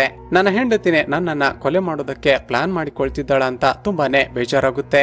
ಈಗ ಲೀನಾ ಹಾಗೂ ಅವಳ ಬಾಯ್ ಫ್ರೆಂಡ್ ಇಬ್ಬರು ಸೇರಿ ನನ್ನನ್ನ ಕೊಲೆ ಮಾಡೋದಕ್ಕೂ ಮುಂಚೆ ನಾನೇ ಅವರಿಬ್ಬರನ್ನ ಕೊಲೆ ಮಾಡಬೇಕು ಅಂತ ನಿರ್ಧಾರ ಮಾಡ್ತಾನೆ. ತಕ್ಷಣ ವೆಟ್ರಿ ಎಂಬ ಹೆಸರಿನ ತನ್ನ ಫ್ರೆಂಡ್ಗೆ ಫೋನ್ ಮಾಡಿ ತನಗೆ ಒಂದು ಗನ್ ಅನ್ನ ಅರೇಂಜ್ ಮಾಡೋದಕ್ಕೆ ಹೇಳ್ತಾನೆ. ಮರುದಿನ ವೆಟ್ರಿ ಮಾರ್ಟಿನ್ ಹೇಳಿದಂತೆ ಗನ್ ಅನ್ನ ತಂದು ಅವನಿಗೆ ಹ್ಯಾಂಡ್ ಓವರ್ ಮಾಡ್ತಾನೆ. ಮಾರ್ಟಿನ್ ತನ್ನ ಹೆಂಡತಿ ಲೀನಾಳನ್ನ ಫಾಲೋ ಮಾಡೋದಕ್ಕೆ ಶುರು ಮಾಡ್ತಾನೆ. ಆಕೆ ಎಂದಿನಂತೆ ಮಾರ್ಟಿನ್ ಕೆಲಸಕ್ಕೆ ಹೋಗಿದ್ದಾನೆ ಅಂತ ಅಂದುಕೊಂಡು ತನ್ನ ಬಾಯ್ ಫ್ರೆಂಡ್ ಅನ್ನ ಮೀಟ್ ಮಾಡೋದಕ್ಕೆ ಅಂತ ಒಂದು ಹಳೆಯ ಬಂಗಲೆಗೆ ಬರ್ತಾಳೆ. ಲೀನಾ ಅಲ್ಲಿಗೆ ಬಂದು ತನ್ನ ಬಾಯ್ ಫ್ರೆಂಡ್ ಜೊತೆ ಮಾತನಾಡೋದಕ್ಕೆ ಶುರು ಮಾಡಿದಾಗ್ಲೇ ನಮ್ಗೆ ಗೊತ್ತಾಗೋದು ಅವನ ಹೆಸರು ಸೂರ್ಯ ಅಂತ. ಸೂರ್ಯ ಕೇಳ್ತಾನೆ, ಲೀನಾ ನಿನ್ನ ಗಂಡನನ್ನ ನಿನ್ನೆ ಕೊಲೆ ಮಾಡ್ದ? ಅದಕ್ಕೆ ಲೀನಾ, ಇಲ್ಲ ಸೂರ್ಯ, ನನ್ನ ಕೈಲಿ ನನ್ನ ಗಂಡನನ್ನ ಕೊಲೆ ಮಾಡೋದಕ್ಕೆ ಧೈರ್ಯ ಸಾಲ್ತಿಲ್ಲ. ಲೀನಾ ನೀನು ಹೇಗಾದ್ರೂ ಮಾಡಿ ನಿನ್ನ ಗಂಡನನ್ನ ಸಾಯಿಸಲೇಬೇಕು. ಅಟ್ಲೀಸ್ಟ್ ಇವತ್ತು ರಾತ್ರಿ ಆದ್ರೂ ನೀನು ನಿನ್ನ ಗಂಡನನ್ನ ಸಾಯಿಸಲೇಬೇಕು. ಆಗಷ್ಟೇ ನಾವಿಬ್ರು ಅಂದುಕೊಂಡ ರೀತಿ ಜೀವನ ಮಾಡೋದಕ್ಕೆ ಸಾಧ್ಯ ಅಂತ ಹೇಳ್ತಾನೆ. ತನ್ನ ಹೆಂಡತಿಯನ್ನ ಫಾಲೋ ಮಾಡ್ತಾ ಅಲ್ಲಿಗೆ ಬಂದಿದ್ದ ಮಾರ್ಟಿನ್ ಇವರಿಬ್ಬರ ಮಾತುಗಳನ್ನ ಕೇಳಿ ತುಂಬಾನೇ ಕೋಪಗೊಳ್ತಾನೆ. ತಕ್ಷಣವೇ ಆತ ತಾನು ತಂದಿದ್ದ ಗನ್ ಅನ್ನ ಹೊರಗಡೆ ತೆಗೆದು ಅವನಿಗೆ ಗನ್ ಪಾಯಿಂಟ್ ಮಾಡಿ ಟ್ರಿಗರ್ ಅನ್ನ ಪ್ರೆಸ್ ಮಾಡ್ತಾನೆ. ಸ್ನೇಹಿತರೆ, ಈಗ ರಿವೀಲ್ ಆಗುವ ಒಂದು ಸಕ್ಕ ಟ್ವಿಸ್ಟ್ ಏನಂದ್ರೆ, ಆ ಗನ್ ಫೈರಿಂಗ್ ನಿಂದಾಗಿ ಆ ಸೂರ್ಯ ಸ್ಥಳದಲ್ಲೇ ಸತ್ತು ಹೋಗ್ತಾನೆ. ಆದ್ರೆ ಆ ಸೂರ್ಯಗೆ ಶೂಟ್ ಮಾಡಿದ್ದು ಮಾರ್ಟಿನ್ ಅಲ್ಲ, ಲೀನಾ. ಹಿಂದಿನ ದಿನ ಈ ಸೂರ್ಯ ಮಾರ್ಟಿನ್ ಅನ್ನ ಕೊಲೆ ಮಾಡೋದಕ್ಕೆ ಅಂತ ಲೀನಾಗೆ ಒಂದು ಗನ್ ಅನ್ನ ಕೊಟ್ಟಿದ್ದ ಅಲ್ವಾ, ಅದೇ ಗನ್ ನಿಂದ ಈಗ ಆಕೆ ಅವನನ್ನ ಶೂಟ್ ಮಾಡಿ ಸಾಯಿಸಿ ಬಿಟ್ಟಿರ್ತಾಳೆ. ಇದನ್ನೆಲ್ಲ ಅಲ್ಲೇ ಬಚ್ಚಿಟ್ಟುಕೊಂಡು ನೋಡ್ತಾ ಇದ್ದ ಮಾರ್ಟಿನ್ಗೆ ಇಲ್ಲಿ ಏನಾಗ್ತಿದೆ ಅಂತಾನೆ ಗೊತ್ತಾಗ್ತೆ ತುಂಬಾನೇ ಶಾಕ್ ಆಗ್ತಾನೆ. ಲೀನಾ ತನ್ನ ಬಳಿ ಇದ್ದ ಮೊಬೈಲ್ ನಿಂದ ಒಬ್ಬ ವ್ಯಕ್ತಿಗೆ ಕಾಲ್ ಮಾಡಿ, ಸರ್ ನೀವು ಹೇಳಿದ್ದ ಕೆಲಸವನ್ನ ಮಾಡಿ ಮುಗಿಸಿದ್ದೀನಿ, ನಾನೀಗ ಸೂರ್ಯನನ್ನ ಕೊಲೆ ಮಾಡಾಯ್ತು ಅಂತ ಹೇಳ್ತಾಳೆ. ಆಗ ಫೋನ್ ನಲ್ಲಿ ಆ ಕಡೆಯಿಂದ ಮಾತನಾಡುತ್ತಿದ್ದ ಆ ವ್ಯಕ್ತಿ ತಕ್ಷಣವೇ ಲೀನಾಗೆ ಒಂದು ಜಾಗಕ್ಕೆ ಬಂದು ತನ್ನನ್ನ ಭೇಟಿ ಮಾಡು ಅಂತ ಹೇಳ್ತಾನೆ. ಲೀನಾ ಯಾರನ್ನ ಭೇಟಿ ಮಾಡೋದಕ್ಕೆ ಹೋಗ್ತಿದ್ದಾಳೆ ಅಂತ ಆಕೆಯನ್ನ ಫಾಲೋ ಮಾಡ್ತಾ ಹೋದಾಗ ಗೊತ್ತಾಗುವ ಮತ್ತೊಂದು ಶಾಕಿಂಗ್ ಟ್ವಿಸ್ಟ್ ಏನಂದ್ರೆ, ಲೀನಾಳ ಜೊತೆ ಫೋನ್ ನಲ್ಲಿ ಮಾತನಾಡಿದ್ದು ಹಾಗೂ ಆಕೆಯನ್ನ ಆ ಜಾಗಕ್ಕೆ ಬರೋದಕ್ಕೆ ಹೇಳಿದ್ದು ಬೇರೆ ಯಾರು ಅಲ್ಲ, ಅದು ಈ ಹಿಂದೆ ಮಾರ್ಟಿನ್ಗೆ ಥ್ರೆಟನ್ ಮಾಡಿದ್ದ ಆ ಬನ್ಸಲ್ಲೇ. ಅದನ್ನ ನೋಡಿದ ಮಾರ್ಟಿನ್ಗೆ ಮತ್ತಷ್ಟು ಶಾಕ್ ಆಗುತ್ತೆ. ಲೀನಾ, ಸರ್ ನೀವು ಹೇಳಿದ ರೀತಿ ನಾನು ಸೂರ್ಯನನ್ನ ಕೊಲೆ ಮಾಡಿದ್ದೀನಿ, ದಯವಿಟ್ಟು ಆ ಫೈಲ್ ಅನ್ನ ಡಿಲೀಟ್ ಮಾಡಿ ಅಥವಾ ಅದನ್ನ ನನಗೆ ಕೊಟ್ಟು ಬಿಡಿ ಅಂತ ರಿಕ್ವೆಸ್ಟ್ ಮಾಡ್ತಾಳೆ. ಬನ್ಸಲ್ ತುಂಬಾನೇ ನಿಧಾನವಾಗಿ ಲೀನಾಗೆ ಏನನ್ನು ಹೇಳಿ ತಕ್ಷಣ ಅಲ್ಲಿಂದ ಹೊರಟು ಹೋಗ್ತಾನೆ. ಈಗ ಮಾರ್ಟಿನ್ಗೆ ತನ್ನ ಹೆಂಡತಿ ಲೀನಾಗೆ ಈ ಬನ್ಸಲ್ ಹೇಗೆ ಪರಿಚಯ, ಅಷ್ಟಕ್ಕೂ ಆಕೆ ಯಾವುದೋ ಫೈಲ್ ಅನ್ನ ಡಿಲೀಟ್ ಮಾಡಿ ಅಥವಾ ನನಗೆ ಕೊಡಿ ಅಂತ ರಿಕ್ವೆಸ್ಟ್ ಮಾಡ್ತಿದ್ದಾಳಲ್ಲ, ಅದು ಏನಿರಬಹುದು ಅಂತ ತುಂಬಾನೇ ಯೋಚನೆ ಆಗುತ್ತೆ. ಈ ಕಡೆ ಲೀನಾ ಮತ್ತೆ ವಾಪಸ್ ಬಂದು ಆ ಸೂರ್ಯನ ಡೆಡ್ ಬಾಡಿಯನ್ನ ಅಲ್ಲಿಂದ ಸಾಗಿಸೋದಕ್ಕೆ ಪ್ರಯತ್ನ ಪಡುತ್ತಿರುವಾಗಲೇ ಮಾರ್ಟಿನ್ ಅಲ್ಲಿಗೆ ಬಂದು ಬಿಡ್ತಾನೆ. ಲೀನಾ, ಅಷ್ಟಕ್ಕೂ ಇಲ್ಲಿ ಏನ್ ನಡೀತಿದೆ, ನೀನ್ ಯಾಕೆ ಈ ಸೂರ್ಯನನ್ನ ಕೊಲೆ ಮಾಡ್ದೆ, ನೀನ ಯಾವುದಾದ್ರೂ ಪ್ರೈವೇಟ್ ವಿಡಿಯೋ ಅವರ ಹತ್ರ ಇದೆಯಾ, ಇದೆಲ್ಲವನ್ನ ನೀನು ಇಷ್ಟು ದಿನಗಳಿಂದ ಯಾಕೆ ನನ್ನ ಹತ್ರ ಮುಚ್ಚಿಟ್ಟೆ ಅಂತ ರೇಗ್ತಾನೆ. ಮಾರ್ಟಿನ್ ಅನ್ನ ನೋಡಿ ತುಂಬಾನೇ ಎಮೋಷನಲ್ ಆದ ಲೀನಾ, ಹೌದು ನಮ್ಮ ಒಂದು ವಿಡಿಯೋ ಅವರ ಬಳಿ ಇದೆ ಅಂತ ಆ ವಿಡಿಯೋವನ್ನ ತೋರಿಸ್ತಾಳೆ. ಆ ವಿಡಿಯೋದಲ್ಲಿ ಏನಿರಬಹುದು ಅಂತ ಅದನ್ನ ಈಸ್ಕೊಂಡು ನೋಡಿದಾಗ ಶಾಕಿಂಗ್ಲಿ ಈ ಮಾರ್ಟಿನ್ ಎಸ್ಟೇಟ್ ನಲ್ಲಿ ಕೆಲಸ ಮಾಡುವ ಅಕೌಂಟೆಂಟ್ ನ ಜೊತೆ ಇಂಟಿಮೇಟ್ ಆಗ್ತಿರುವ ವಿಡಿಯೋ ರೆಕಾರ್ಡ್ ಆಗಿರುತ್ತೆ. ಇದನ್ನ ನೋಡಿದ ಮಾರ್ಟಿನ್ಗೆ ಒಂದೇ ಸರಿ ಶಾಕ್ ಆಗಿಬಿಡುತ್ತೆ. ಲೀನಾ, ಇದು ನಿಜವಾದ ವಿಡಿಯೋ ಅಲ್ಲ, ಇದನ್ನ ಯಾರೋ ಫೇಕ್ ಆಗಿ ಎಡಿಟ್ ಮಾಡಿದ್ದಾರೆ. ನಿಜ ಹೇಳ್ಬೇಕಂದ್ರೆ ಅಕೌಂಟೆಂಟ್ ನನ್ನನ್ನ ಇಷ್ಟಪಟ್ಟು ನನ್ನ ಜೊತೆ ಇಂಟಿಮೇಟ್ ಆಗೋದಕ್ಕೆ ಬಂದಿದ್ದು ನಿಜಾನೇ, ಆದ್ರೆ ನಾನು ಅದಕ್ಕೆ ಡಿನೈ ಮಾಡಿ ಆಕೆಗೆ ಸರಿಯಾಗಿ ಬೈದು ಅಲ್ಲಿಂದ ಕಳುಹಿಸಿ ಬಿಟ್ಟಿದ್ದೆ. ಆ ಪಾರ್ಟ್ ಅನ್ನ ಕಟ್ ಮಾಡಿ ಯಾರೋ ಬೇಕಂತಲೇ ತಮಗೆ ಬೇಕಾದ ಹಾಗೆ ಈ ವಿಡಿಯೋವನ್ನ ಎಡಿಟಿಂಗ್ ಮಾಡಿದ್ದಾರೆ ಅಂತ ಹೇಳ್ತೇನೆ. ಅದಕ್ಕೆ ಲೀನಾ, ಮಾರ್ಟಿನ್ ನಿನ್ನ ಬಗ್ಗೆ ನನಗೆ ಹೊಸದಾಗಿ ಹೇಳ್ಬೇಕಾ, ನೀನೇನು ಅಂತ ನನಗೆ ಗೊತ್ತಿದೆ. ಆ ವಿಡಿಯೋ ಫೇಕ್ ಅಂತ ನನಗೆ ಆವತ್ತೇ ಗೊತ್ತಾಯ್ತು. ಆದ್ರೆ ಒಂದು ವೇಳೆ ಈ ವಿಡಿಯೋ ಏನಾದ್ರೂ ಪಬ್ಲಿಕ್ ನಲ್ಲಿ ಬಂದ್ರೆ ನಿನ್ನ ಮರ್ಯಾದೆ ಎಲ್ಲ ಹೋಗುತ್ತೆ. ಆ ವಿಡಿಯೋವನ್ನ ಯಾರೇ ನೋಡಿದ್ರು ಕೂಡ ಅದೊಂದು ಫೇಕ್ ವಿಡಿಯೋ ಅಂತ ಯಾರಿಗೂ ಗೊತ್ತೇ ಆಗೋದಿಲ್ಲ. ಅಷ್ಟೊಂದು ಡೀಟೇಲ್ ಆಗಿ ಅದನ್ನ ಎಡಿಟ್ ಮಾಡಿದ್ದಾರೆ. ಈ ವಿಡಿಯೋವನ್ನ ಮುಂದಿಟ್ಟುಕೊಂಡೆ ಆ ಬನ್ಸಲ್ ನನಗೆ ಹಲವು ಬಾರಿ ಬ್ಲಾಕ್ ಮೇಲ್ ಮಾಡಿದ್ದಾನೆ. ಜೊತೆಗೆ ನೀನು ಕೆಲಸ ಮಾಡುವ ಆ ಎಸ್ಟೇಟ್ ನ ಒಂದಷ್ಟು ಸೀಕ್ರೆಟ್ ಡಾಕ್ಯುಮೆಂಟ್ಸ್ ಗಳನ್ನ ಕೂಡ ನನ್ನ ಬಳಿ ತರಿಸಿಕೊಂಡಿದ್ದಾನೆ. ಒಂದು ವೇಳೆ ನಾನು ಅವರು ಹೇಳ್ತಿರುವ ಕೆಲಸಗಳನ್ನ ಮಾಡ್ಲಿಲ್ಲ ಅಂದ್ರೆ ಸೋಷಿಯಲ್ ಮೀಡಿಯಾಗಳಲ್ಲಿ ಈ ವಿಡಿಯೋವನ್ನ ಪಬ್ಲಿಷ್ ಮಾಡ್ತೀವಿ ಅಂತ ಹೆದರಿಸಿದ್ರು. ಇದೇ ಕಾರಣಕ್ಕೆ ನಾನು ಅವರು ಹೇಳ್ತಿರುವ ಕೆಲಸಗಳನ್ನ ಮಾಡ್ತಾ ಬಂದಿದ್ದೀನಿ ಅಂತ ಅಳ್ತಾ ಹೇಳ್ತಾಳೆ. ಅದಕ್ಕೆ ಮಾರ್ಟಿನ್, ಅದೆಲ್ಲ ಸರಿ, ಈ ಸೂರ್ಯ ಯಾರು, ಆತ ನಿನಗೆ ಹೇಗೆ ಪರಿಚಯ ಆದ ಅಂತ ಕೇಳಿದಾಗ ಆ ಸೂರ್ಯ ಬೇರೆ ಯಾರು ಅಲ್ಲ, ಆತ ಬನ್ಸಲ್ ನನ್ನ ಬಳಿ ಡಾಕ್ಯುಮೆಂಟ್ಸ್ ಗಳನ್ನ ಈಸ್ಕೊಳ್ಳೋದಕ್ಕೆ ಅಂತ ಕಳುಹಿಸುತ್ತಿದ್ದ ವ್ಯಕ್ತಿನೇ. ಹೀಗೆ ಒಂದು ದಿನ ಡಾಕ್ಯುಮೆಂಟ್ಸ್ ಅನ್ನ ಈಸ್ಕೊಳ್ಳೋದಕ್ಕೆ ಅಂತ ಬಂದಾಗ ಆ ಸೂರ್ಯ ನನಗೆ ಪ್ರಪೋಸ್ ಮಾಡ್ದ. ಲೀನಾ, ನಿನ್ನ ಗಂಡ ನಿನಗೆ ಎಂತಹ ಮೋಸವನ್ನ ಮಾಡ್ತಿದ್ದಾನೆ ಅಂತ ಆ ವಿಡಿಯೋವನ್ನ ನೋಡಿದ ಮೇಲೆ ಗೊತ್ತಾಗಿರ್ಬೇಕಲ್ವಾ. ನೀನು ನಿನ್ನ ಗಂಡನನ್ನ ಬಿಟ್ಟು ನನ್ನ ಜೊತೆ ಬಂದ್ರೆ ನಾವಿಬ್ರು ಎಲ್ಲಾದ್ರೂ ದೂರ ಹೋಗಿ ಚೆನ್ನಾಗಿರೋಣ ಅಂತ ಹೇಳ್ದ. ಇದನ್ನ ಕೇಳಿ ನನಗೆ ತುಂಬಾನೇ ಶಾಕ್ ಆಯ್ತು. ತಕ್ಷಣ ನಾನು ಫೋನ್ ಮಾಡಿ ಬನ್ಸಲ್ಗೆ ಈ ವಿಷಯವನ್ನ ಹೇಳ್ದೆ. ಆದ್ರೆ ಆ ಬನ್ಸಲ್ ನೋಡಿದ್ರೆ ಈ ಸೂರ್ಯನನ್ನ ಶೂಟ್ ಮಾಡಿ ಸಾಯಿಸು ಅಂತ ನನಗೇನೆ ಹೇಳಿಬಿಟ್ಟ. ಇದೇ ಕಾರಣಕ್ಕೆ ನಾನಿವತ್ತು ಈ ಸೂರ್ಯನನ್ನ ಕೊಲೆ ಮಾಡಿದ್ದೀನಿ. ಸ್ವಲ್ಪ ಸಮಯದ ಹಿಂದೆ ಬನ್ಸಲ್ ನನ್ನ ಭೇಟಿ ಮಾಡೋದಕ್ಕೆ ಅಂತ ಹೋದಾಗ ಅವನೇ ಈ ಬಾಡಿಯನ್ನ ಎಲ್ಲಾದ್ರೂ ಡಿಸ್ಪೋಸ್ ಮಾಡಿಬಿಡು ಅಂತ ಹೇಳ್ದ. ಇದೇ ಕಾರಣಕ್ಕೆ ನಾನು ವಾಪಸ್ ಈ ಜಾಗಕ್ಕೆ ಬಂದು ಡೆಡ್ ಬಾಡಿಯನ್ನ ಇಲ್ಲಿಂದ ಸಾಗಿಸುವಾಗ ನಿನಗೆ ಈ ವಿಷಯವೆಲ್ಲ ಗೊತ್ತಾಯ್ತು ಅಂತ ಅಳ್ತಾ ಹೇಳ್ತಾಳೆ. ಲೀನಾ ಹೇಳಿದ ಈ ಮಾತುಗಳನ್ನ ಕೇಳಿದ ಮಾರ್ಟಿನ್ಗೆ ತುಂಬಾನೇ ಕೋಪ ಬರುತ್ತೆ. ಲೀನಾ, ನಿನಗೇನಾದ್ರೂ ಬುದ್ಧಿ ಇದೆಯಾ? ಎಲ್ಲ ವಿಷಯವನ್ನ ನೀನು ಮೊದಲೇ ನನಗೆ ಹೇಳಿದ್ರೆ ನಾನೇ ಏನಾದ್ರೂ ದಾರಿ ಹುಡುಕ್ತಿದ್ದೆ. ಇಷ್ಟು ದಿನ ಇದೆಲ್ಲವನ್ನ ನನ್ನಿಂದ ಮುಚ್ಚಿಟ್ಟು ತುಂಬಾನೇ ದೊಡ್ಡ ತಪ್ಪನ್ನ ಮಾಡಿದ್ಯಾ. ಇನ್ಮೇಲೆ ನಾನು ಹೇಳುವ ಮಾತನ್ನ ಕೇಳು ಅಂತ ಲೀನಾಳನ್ನ ತಕ್ಷಣವೇ ಕರೆದುಕೊಂಡು ಹೋಗಿ ಮನೆಗೆ ಡ್ರಾಪ್ ಮಾಡ್ತಾನೆ. ವಾಪಸ್ ಬಂದು ಆ ಸೂರ್ಯನ ಡೆಡ್ ಬಾಡಿಯನ್ನ ತನ್ನ ಕಾರ್ನ ಡಿಕ್ಕಿಯಲ್ಲಿ ಹಾಕಿಕೊಂಡು ಅಲ್ಲಿಂದ ತುಂಬಾನೇ ದೂರ ಬಂದು ಒಂದು ಕಾಡಿನ ಮಧ್ಯ ಅದನ್ನ ಹೂತು ಹಾಕ್ತಾನೆ. ವಾಪಸ್ ಮನೆಗೆ ಬಂದು ಮತ್ತೆ ಲೀನಾಗೆ ಬೈಯೋದಕ್ಕೆ ಶುರು ಮಾಡ್ತಾನೆ.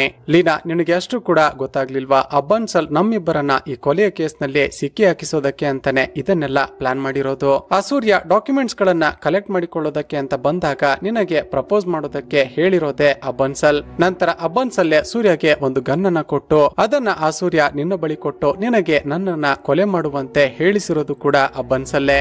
ಶಾರ್ಟ್ ಆಗಿ ಹೇಳಬೇಕು ಅಂದ್ರೆ ಆ ಸೂರ್ಯನನ್ನ ನಿನ್ನ ಕೈಯಲ್ಲಿ ಕೊಲೆ ಮಾಡಿಸೋದೇ ಆ ಬನ್ಸಲ್ ನ ಮಾಸ್ಟರ್ ಪ್ಲಾನ್ ಆಗಿತ್ತು.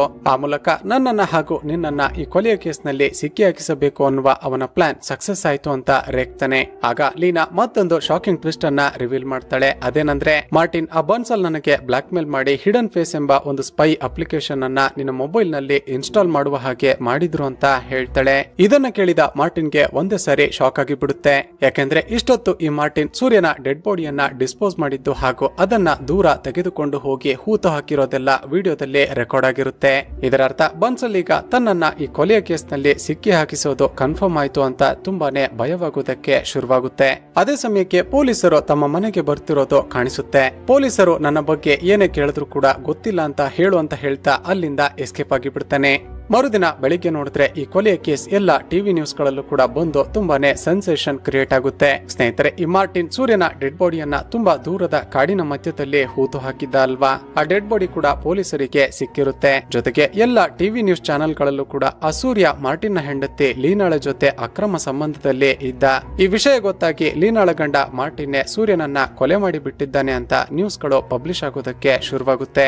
ಈ ಎಲ್ಲ ನ್ಯೂಸ್ ಗಳನ್ನ ನೋಡಿದ ಮಾರ್ಟಿನ್ಗೆ ಮುಂದೇನು ಮಾಡ್ಬೇಕು ಅಂತಾನೆ ಗೊತ್ತಾಗೋದಿಲ್ಲ. ತನ್ನ ಫ್ರೆಂಡ್ ವೆಟ್ರಿ ಬಳಿ ಹೋಗಿ ಅವನ ಬಳಿ ಇದ್ದ ಕಾರನ್ನ ಇಸ್ಕೊಂಡು ಆ ಬನ್ಸಲ್ ನನ್ನ ಫಾಲೋ ಮಾಡೋದಕ್ಕೆ ಶುರು ಮಾಡ್ತಾನೆ. ಎಲ್ಲಿಗೆ ಹೋಗ್ತಾನೆ, ಯಾರನ್ನ ಭೇಟಿ ಮಾಡ್ತಾನೆ ಅಂತ ಫಾಲೋ ಮಾಡ್ತಾ ಹೋದಾಗ ಶಾಕಿಂಗ್ಲಿ ಆತ ಪೌಲ್ ನನ್ನ ಮೀಟ್ ಮಾಡ್ತಾನೆ. ಇದನ್ನ ನೋಡಿದ ಮಾರ್ಟಿನ್ಗೆ ಮತ್ತಷ್ಟು ಶಾಕ್ ಆಗುತ್ತೆ. ಅಷ್ಟಕ್ಕೂ ಈತ ಯಾಕೆ ಪೌಲ್ ನನ್ನ ಭೇಟಿ ಮಾಡ್ತಿದ್ದಾನೆ, ಇವರಿಬ್ಬರಿಗೂ ಏನ್ ಸಂಬಂಧ ಅಂತ ತುಂಬಾನೇ ತಲೆ ಕೆಡುತ್ತೆ. ಈ ಬನ್ಸಲ್ ನನ್ನ ಭೇಟಿ ಮಾಡಿದ ನಂತರ ಪೌಲ್ ತನ್ನ ಹೊಸ ಗೆಸ್ಟ್ ಹೌಸ್ ಗೆ ಹೋಗ್ತಾನೆ. ಪೌಲ್ ನ ಮೇಲೆ ಅನುಮಾನ ಬಂದ ಮಾರ್ಟಿನ್ ಅವನನ್ನೇ ಫಾಲೋ ಮಾಡ್ತಾ ಆ ಗೆಸ್ಟ್ ಹೌಸ್ ನ ಒಳಗಡೆ ಬರ್ತಾನೆ. ಗೆಸ್ಟ್ ಹೌಸ್ ನ ಒಳಗಡೆ ಏನಿರಬಹುದು ಅಂತ ಯಾರಿಗೂ ಗೊತ್ತಾಗದ ಹಾಗೆ ಮೆಲ್ಲಕ್ಕೆ ಒಳಗಡೆ ಹೋಗಿ ನೋಡಿದ್ರೆ ಶಾಕಿಂಗ್ಲಿ ಒಂದು ಬೋರ್ಡ್ ನ ಮೇಲೆ ಈ ಮಾರ್ಟಿನ್ ಹಾಗೂ ಅವನ ಹೆಂಡತಿ ಲೀನಾಳ ಬಗ್ಗೆ ಸಾಕಷ್ಟು ಡೀಟೇಲ್ಸ್ ಗಳನ್ನ ಬರೆದು ಅಂಟಿಸಿರ್ತಾರೆ.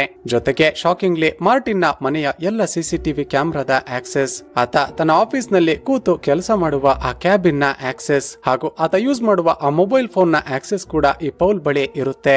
ಸ್ನೇಹಿತರೆ, ಇದರರ್ಥ ಈ ಪೌಲ್ ಇಷ್ಟು ದಿನಗಳಿಂದ ಮಾರ್ಟಿನ್ ಎಲ್ಲಿಗೆ ಹೋಗ್ತಾನೆ, ಏನನ್ನ ಮಾಡ್ತಾನೆ, ಯಾರ ಜೊತೆ ಮಾತನಾಡ್ತಾನೆ, ಹೀಗೆ ಎಲ್ಲ ಡೀಟೇಲ್ಸ್ ಗಳನ್ನ ಕೂಡ ಈ ಹೊಸ ಗೆಸ್ಟ್ ಹೌಸ್ ನಲ್ಲಿ ಕೂತುಕೊಂಡೇ ಅಬ್ಸರ್ವ್ ಮಾಡ್ತಿದ್ದ. ತನ್ನ ಬೆಸ್ಟ್ ಫ್ರೆಂಡ್ ಆಗಿರುವ ಪೌಲ್ ಯಾಕೆ ಈ ರೀತಿ ಮಾಡ್ದ ಅಂತ ತುಂಬಾನೇ ಶಾಕ್ ಆಗಿ ಅದನ್ನ ನೋಡ್ತಿರುವಾಗಲೇ ಪೌಲ್ ಅಲ್ಲಿಗೆ ಬರ್ತಾನೆ. ಪೌಲ್, ನಿನ್ನನ್ನ ನನ್ನ ಬೆಸ್ಟ್ ಫ್ರೆಂಡ್ ಅಂದುಕೊಂಡು ಇಷ್ಟು ದಿನ ನಂಬಿದ್ದೆ, ಆದ್ರೆ ನೀನು ಇಷ್ಟು ದಿನಗಳಿಂದ ನನ್ನನ್ನ ಹಾಗೂ ಲೀನಾಳನ್ನ ಯಾಕೆ ಫಾಲೋ ಮಾಡ್ತಿದ್ಯಾ ಅಂತ ಕೇಳುತ್ತಿರುವಾಗಲೇ ಆತ ಇವನ ಮೇಲೆ ಅಟ್ಯಾಕ್ ಮಾಡೋದಕ್ಕೆ ಶುರು ಮಾಡ್ತಾನೆ. ಹೀಗೆ ಇವರಿಬ್ಬರ ಮಧ್ಯ ತುಂಬಾ ಹೊತ್ತು ಫೈಟ್ ಆಗುತ್ತೆ. ಕೊನೆಗೆ ಮಾರ್ಟಿನ್ ಅಲ್ಲೇ ಇಟ್ಟಿದ್ದ ಒಂದು ಚಾಕುವನ್ನ ತೆಗೆದುಕೊಂಡು ಪೌಲ್ ನ ಕುತ್ತಿಗೆಗೆ ಅದನ್ನ ಪಾಯಿಂಟ್ ಮಾಡಿ, ನೀವ್ಯಾಕೆ ನನ್ನನ್ನ ಹಾಗೂ ಲೀನಾಳನ್ನ ಫಾಲೋ ಮಾಡ್ತಿದ್ದೀರಾ, ನಿಮ್ಮೆಲ್ಲರ ಇಂಟೆನ್ಷನ್ ಏನು, ನಿಜ ಹೇಳು ಅಂತ ಹೆದರಿಸುತ್ತಾನೆ. ಶಾಕಿಂಗ್ಲಿ ಅದೇ ಸಮಯಕ್ಕೆ ಹಿಂದಿನಿಂದ ಬಂದ ಪೌಲ್ ನ ತಂದೆ ಮಾರ್ಟಿನ್ ನ ತಲೆಗೆ ಒಂದು ರಾಡ್ ನಿಂದ ಹೊಡೆದು ಬಿಡ್ತಾನೆ. ಇದನ್ನ ನೋಡಿದ ಮಾರ್ಟಿನ್ಗೆ ಮತ್ತಷ್ಟು ಶಾಕ್ ಆಗುತ್ತೆ. ಅಂಕಲ್, ನೀವು ಕೂಡ ಈ ಪೌಲ್ ನ ಜೊತೆ ಸೇರಿಕೊಂಡಿದ್ದೀರಾ, ಅಷ್ಟಕ್ಕೂ ಇಲ್ಲೇನೋ ನಡೀತಿದೆ, ನಿಜ ಹೇಳಿ ಅಂತ ರಿಕ್ವೆಸ್ಟ್ ಮಾಡ್ತಾನೆ. ಈಗ ಈ ಪೌಲ್ ನ ತಂದೆ ಒಂದು ಶಾಕಿಂಗ್ ಟ್ವಿಸ್ಟ್ ಅನ್ನ ರಿವೀಲ್ ಮಾಡ್ತಾನೆ. ಅದೇನಂದ್ರೆ, ಈ ಮಾರ್ಟಿನ್ ನ ತಂದೆ ಸಾಯೋದಕ್ಕೂ ಮುಂಚೆ ಅಸ್ಸಾಂನಲ್ಲಿರುವ ತನ್ನ 300 ಎಕರೆ ಎಸ್ಟೇಟ್ ಅನ್ನ ಈ ಮಾರ್ಟಿನ್ ಹೆಸರಿಗೆ ಬರೆದಿರ್ತಾನೆ. ಇಲ್ಲಿ ರಿವೀಲ್ ಆಗುವ ಮತ್ತೊಂದು ಶಾಕಿಂಗ್ ವಿಷಯ ಏನಂದ್ರೆ, ಚಿಕ್ಕ ವಯಸ್ಸಿನಲ್ಲಿ ಈ ಮಾರ್ಟಿನ್ ಹಾಗೂ ಇವನ ತಂದೆ ತಾಯಿ ಹೋಗುತ್ತಿರುವ ಕಾರ್ಗೆ ಆಕ್ಸಿಡೆಂಟ್ ಆಗಿತ್ತು ಅಲ್ವಾ, ಅದನ್ನ ಮಾಡಿಸಿದ್ದು ಈ ಪೌಲ್ ನ ತಂದೆನೆ. ಹೇಗಾದ್ರೂ ಮಾಡಿ ಆ 300 ಎಕರೆ ಎಸ್ಟೇಟ್ ಅನ್ನ ತಾನು ದಕ್ಕಿಸಿಕೊಳ್ಳಬೇಕು ಅಂತ ಈ ಪೌಲ್ ನ ತಂದೆ ಪ್ಲಾನ್ ಮಾಡಿ ಅಬ್ಬನ್ಸಲ್ ನ ಸಹಾಯದಿಂದ ಈ ಮಾರ್ಟಿನ್ ಹಾಗೂ ಅವನ ಹೆಂಡತಿಯನ್ನ ಸೂರ್ಯನ ಮರ್ಡರ್ ಕೇಸ್ ನಲ್ಲಿ ಸಿಕ್ಕಿ ಹಾಕಿಸಿರ್ತಾನೆ. ಯಾಕಂದ್ರೆ ಈ ಮಾರ್ಟಿನ್ ನ ತಂದೆ ಸಾಯೋದಕ್ಕೂ ಮುಂಚೆ ಬರೆದಿರುವ ವಿಲ್ ನಲ್ಲಿ ಏನಿರುತ್ತೆ ಅಂದ್ರೆ, ಒಂದು ವೇಳೆ ನನ್ನ ಮಗ ಅಚಾನಕ್ ಆಗಿ ಸತ್ತು ಹೋದ್ರೆ ಈ ಎಸ್ಟೇಟ್ ಹಾಗೂ ಅವನ ಆಸ್ತಿ ಎಲ್ಲ ಚರ್ಚ್ಗೆ ಹೋಗಬೇಕು ಅಂತ ವಿಲ್ ನಲ್ಲಿ ಬರೆದಿರ್ತಾನೆ.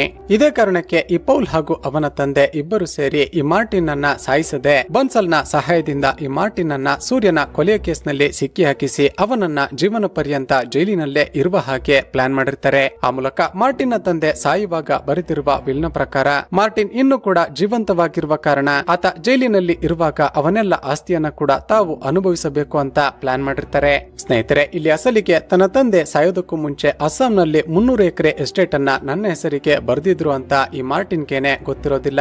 ಯಾಕೆಂದ್ರೆ ಈ ಮಾರ್ಟಿನ್ ತನ್ನ ತಂದೆ ತಾಯಿಯನ್ನ ಕಳೆದುಕೊಂಡಿದ್ದಾಗ ತುಂಬಾನೇ ಚಿಕ್ಕ ವಯಸ್ಸಿನ ಹುಡುಗ ಆಗಿರ್ತಾನೆ. ಈಗ ಪ್ರೆಸೆಂಟ್ ನಲ್ಲಿ ಇದೆಲ್ಲವನ್ನ ನೋಡಿದ ಮಾರ್ಟಿನ್ಗೆ ತುಂಬಾನೇ ಕೋಪ ಬಂದು ಅವರಿಬ್ಬರ ಮೇಲೆ ಅಟ್ಯಾಕ್ ಮಾಡಿ ತಕ್ಷಣ ಅಲ್ಲಿಂದ ತಪ್ಪಿಸಿಕೊಂಡು ಎಸ್ಕೇಪ್ ಆಗಿ ಬಿಡ್ತಾನೆ. ಇಲ್ಲಿದ್ರೆ ಖಂಡಿತವಾಗಿಯೂ ಪೊಲೀಸರು ತನ್ನನ್ನ ಅರೆಸ್ಟ್ ಮಾಡ್ತಾರೆ ಅಂತ ಅರ್ಥ ಮಾಡಿಕೊಂಡ ಮಾರ್ಟಿನ್ ತನ್ನ ಫ್ರೆಂಡ್ ವೆಟ್ರಿಯನ್ನ ಕರೆದುಕೊಂಡು ತಮಿಳುನಾಡಿಗೆ ಅಂದ್ರೆ ತನ್ನ ಹೋಮ್ ಟೌನ್ ಗೆ ಬರ್ತಾನೆ. ಆದ್ರೆ ವೆಟ್ರಿ ಹಾಗೂ ಮಾರ್ಟಿನ್ ನ ಮೊಬೈಲ್ ಲೊಕೇಶನ್ ಗಳನ್ನ ಫೈಂಡ್ ಔಟ್ ಮಾಡಿದ ಪೊಲೀಸರು ಕೊನೆಗೂ ಬಂದು ಮಾರ್ಟಿನ್ ಅನ್ನ ಅರೆಸ್ಟ್ ಮಾಡಿಬಿಡ್ತಾರೆ. ಈಗ ಎಲ್ಲ ಸಾಕ್ಷಿಗಳು ಕೂಡ ಈ ಮಾರ್ಟಿನ್ ನ ವಿರುದ್ಧನೇ ಇದ್ದ ಕಾರಣ ಅವನಿಗೆ ಜೈಲು ಶಿಕ್ಷೆ ಆಗಿಬಿಡುತ್ತೆ. ತನ್ನ ಗಂಡ ಮಾರ್ಟಿನ್ ಅನ್ನ ನೋಡೋದಕ್ಕೆ ಅಂತ ಜೈಲಿಗೆ ಬಂದ ಲೀನಾ, ಸಾರಿ ಮಾರ್ಟಿನ್, ನನ್ನಿಂದಾಗಿ ನೀನು ಜೈಲು ಶಿಕ್ಷೆ ಅನುಭವಿಸುವ ಹಾಗಾಯ್ತು. ನಾನು ಮಾಡಿದ ತಪ್ಪನ್ನ ನಿನ್ನ ಮೇಲೆ ಹಾಕಿಕೊಂಡು ಜೈಲಿನಲ್ಲಿ ಶಿಕ್ಷೆಯನ್ನ ಅನುಭವಿಸುತ್ತಿದ್ದೀಯಾ, ಸಾರಿ ಅಂತ ಅಳ್ತಾ ಹೇಳ್ತಾಳೆ. ಆಗ ಮಾರ್ಟಿನ್ ಆಕೆಗೆ ಸಮಾಧಾನ ಮಾಡ್ತಾ, ಲೀನಾ, ನೀನೇನೋ ತಲೆ ಕೆಡಿಸಿಕೊಳ್ಳಬೇಡ, ಗೊತ್ತಿರುವ ಯಾರಾದ್ರೂ ಒಳ್ಳೆ ಲಾಯರ್ ಅನ್ನ ಹುಡುಕೋ, ನನಗೆ ಆದಷ್ಟು ಬೇಗ ಬೇಲನ್ನ ಕೊಡಿಸು, ನಾನು ಹೊರಗಡೆ ಬಂದು ಇದೆಲ್ಲವನ್ನ ಕೂಡ ಸೆಟಲ್ ಮಾಡ್ತೀನಿ ಅಂತ ಹೇಳ್ತೇನೆ. ಆದ್ರೆ ಸ್ನೇಹಿತರೆ, ಚಿತ್ರದ ಅಲ್ಟಿಮೇಟ್ ಟ್ವಿಸ್ಟ್ ಈಗ ರಿವೀಲ್ ಆಗುತ್ತೆ. ಅದೇನು ಅಂದ್ರೆ, ಈ ಲೀನಾ ಬೇರೆ ಯಾರು ಅಲ್ಲ, ಈಕೆ ಪೌಲ್ ನ ತಂಗಿನೇ ಆಗಿರ್ತಾಳೆ. ಇದರರ್ಥ ಲೀನಾ ಹಾಗೂ ಮಾರ್ಟಿನ್ ಸ್ಕೂಲ್ ನಲ್ಲಿ ಓದುತ್ತಿರುವಾಗಲೇ ಈ ಲೀನಾಳ ತಂದೆ ಮಾರ್ಟಿನ್ ಜೊತೆ ಪ್ರೀತಿ ಮಾಡುತ್ತಿರುವ ರೀತಿ ನಾಟಕ ಮಾಡೋದಕ್ಕೆ ಹೇಳಿಕೊಟ್ಟಿರ್ತಾನೆ. ಇಲೀನಾ ಕೂಡ ತನ್ನ ಅಣ್ಣ ಹಾಗೂ ತನ್ನ ತಂದೆಯ ಪ್ಲಾನ್ ನಲ್ಲಿ ಇನ್ಕ್ಲೂಡ್ ಆಗಿ ತಾನೊಬ್ಬ ಹಿಂದೂ ಅಂತ ಹೇಳಿಕೊಂಡು ಮಾರ್ಟಿನ್ ಜೊತೆ ಪ್ರೀತಿ ಮಾಡುತ್ತಿರುವ ರೀತಿ ನಾಟಕ ಮಾಡಿರ್ತಾಳೆ. ಈಗ ಇಲೀನಾ ಕೂಡ ಆ ಪೌಲ್ ನ ತಂಗಿನೇ ಅಂತ ಗೊತ್ತಾಗಿ ಮಾರ್ಟಿನ್ಗೆ ಒಂದೇ ಸರಿ ಆಕಾಶ ತಲೆ ಮೇಲೆ ಬಿದ್ದ ಹಾಗಾಗುತ್ತೆ. ಮಾರ್ಟಿನ್, ಜೀವನ ಪರ್ಯಂತ ನೀನು ಈ ಜೈಲಿನಿಂದ ಹೊರಗಡೆ ಬರೋದಕ್ಕೆ ಸಾಧ್ಯನೇ ಇಲ್ಲ, ನೀನು ಜೈಲಿನಲ್ಲೇ ಸಾಯೋವರೆಗೂ ಕೊಳಿತಾ ಇರೋ, ನಾವು ಹೊರಗಡೆ ನಿನ್ನ ಆಸ್ತಿಯನ್ನ ಎಂಜಾಯ್ ಮಾಡ್ತೀವಿ ಅಂತ ವಿಚಿತ್ರವಾಗಿ ನಗ್ತಾ ಹೇಳ್ತಾಳೆ. ಹೀಗೆ ಕೆಲವು ದಿನಗಳ ನಂತರ ಈ ಮಾರ್ಟಿನ್ ಫ್ರೆಂಡ್ ವೆಟ್ರಿ ಇರ್ತಾನಲ್ಲ, ಆತ ಯಾವುದೋ ಪೆಟ್ಟಿ ಕೇಸನ್ನ ಮಾಡ್ಕೊಂಡು ಜೈಲಿನ ಒಳಗಡೆ ಬರ್ತಾನೆ. ಆ ವೆಟ್ರಿ ಜೈಲಿನ ಒಳಗಡೆನೆ ಇದ್ದ ಒಬ್ಬ ವ್ಯಕ್ತಿಯ ಬಳಿ ಈ ಮಾರ್ಟಿನ್ ಅನ್ನ ಕರೆದುಕೊಂಡು ಹೋಗಿ ಭೇಟಿ ಮಾಡಿಸ್ತಾನೆ. ಮಾರ್ಟಿನ್ ತನಗೆ ಎಲ್ಲರೂ ಸೇರಿ ಮಾಡಿದ ಮೋಸವನ್ನ ಆ ವ್ಯಕ್ತಿಯ ಬಳಿ ಹೇಳಿಕೊಳ್ತಾನೆ. ಅದಕ್ಕೆ ಆ ವ್ಯಕ್ತಿ, ಮಾರ್ಟಿನ್ ನೀನೇನೋ ತಲೆ ಕೆಡಿಸಿಕೊಳ್ಳಬೇಡ, ನಿನಗೆ ಮೋಸ ಮಾಡಿದವರ ವಿರುದ್ಧ ನೀನು ಸೇಡನ್ನ ತೀರಿಸಿಕೊಳ್ಳಬೇಕು ಅಷ್ಟೇ ಅಲ್ಪ, ಅದಕ್ಕೆ ನಾನೆಲ್ಲವನ್ನ ಕೂಡ ಅರೇಂಜ್ ಮಾಡ್ತೀನಿ ಅಂತ ಹೇಳ್ತಾ ಮಾರ್ಟಿನ್ಗೆ ಒಂದು ಫೋನ್ ಅನ್ನ ಕೊಟ್ಟು ಲೀನಾಗೆ ಕಾಲ್ ಮಾಡೋದಕ್ಕೆ ಹೇಳ್ತಾನೆ. ಅದೇ ದಿನ ಲೀನಾಳ ಬರ್ತ್ಡೇ ಹಾಗೂ ತಮ್ಮಿಬ್ಬರ ಆನಿವರ್ಸರಿ ಇದ್ದ ಕಾರಣ ಆಕೆಗೆ ಫೋನ್ ಮಾಡಿ ತುಂಬಾನೇ ಸರ್ಕಾಸ್ಟಿಕ್ ಆಗಿ ವಿಶ್ ಮಾಡ್ತಾನೆ. ಹೇಗಿದ್ಯಾ ಲೀನಾ, ನಾನು ನಿನಗೆ ಕಾಲ್ ಮಾಡಿದ್ದನ್ನ ನೋಡಿ ತುಂಬಾನೇ ಸರ್ಪ್ರೈಸ್ ಆಗಿರ್ಬೇಕಲ್ಲ, ಇದೊಂದು ಜಸ್ಟ್ ಬಿಗಿನಿಂಗ್ ಅಷ್ಟೇ, ಇನ್ಮೇಲೆ ನಾನು ಕೊಡುವ ಸರ್ಪ್ರೈಸ್ ಗಳನ್ನ ನೀವೆಲ್ಲ ತಡೆದುಕೊಳ್ಳೋದಕ್ಕೆ ಆಗೋದಿಲ್ಲ, ನಾನು ನಿಮ್ಮೆಲ್ಲರಿಗೆ ಬುದ್ಧಿ ಕಲಿಸೋದಕ್ಕೆ ಅಂತಾನೆ ಹೊರಗಡೆ ಬರ್ತಾ ಇದ್ದೀನಿ ಅಂತ ಹೇಳ್ತಾ ಫೋನ್ ಅನ್ನ ಕಟ್ ಮಾಡ್ತಾನೆ. ಹಾಗೂ ಇಲ್ಲಿಗೆ ಈ ಚಿತ್ರ ಮುಕ್ತಾಯವಾಗುತ್ತೆ. ಸ್ನೇಹಿತರೆ, ಚಿತ್ರದ ಕ್ಲೈಮ್ಯಾಕ್ಸ್ ಅನ್ನ ನೋಡಿದ್ರೆ ಇದರ ಪಾರ್ಟ್ 2 ಆದಷ್ಟು ಬೇಗ ಬರುತ್ತೆ ಅಂತ ಅನ್ಸುತ್ತೆ. ಚಿತ್ರದ ಕತೆ ಇಷ್ಟವಾಗಿದ್ರೆ ಈ ವಿಡಿಯೋಗೆ ಒಂದು ಲೈಕ್ ಮಾಡಿ ಶೇರ್ ಮಾಡೋದನ್ನ ಮರೆಯಬೇಡಿ. ಇದೇ ರೀತಿಯ ವಿಡಿಯೋಸ್ಗಾಗಿ ಈ ಚಾನಲ್ ಅನ್ನ ಸಬ್ಸ್ಕ್ರೈಬ್ ಮಾಡಿಕೊಂಡು ಪಕ್ಕದಲ್ಲೇ ಇರುವ ಬೆಲ್ ಐಕಾನ್ ಅನ್ನ ಕ್ಲಿಕ್ ಮಾಡಿ.